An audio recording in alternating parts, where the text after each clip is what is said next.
नमस्कार.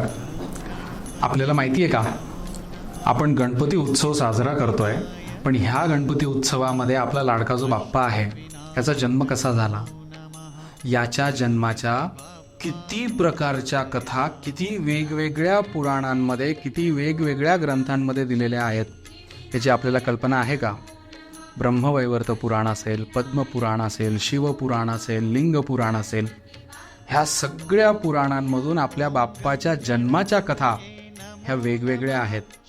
सगळ्याच खूप रोमांचक आहेत आणि सगळ्याच सत्य आहेत.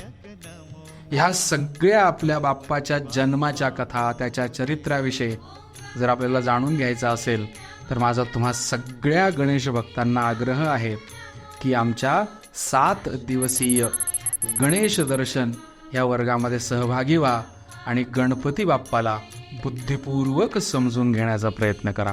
सोबतच्या लिंकवर जाऊन आमच्या 7 दिवसीय गणेश दर्शनाच्या वर्गामध्ये सहभागी व्हा.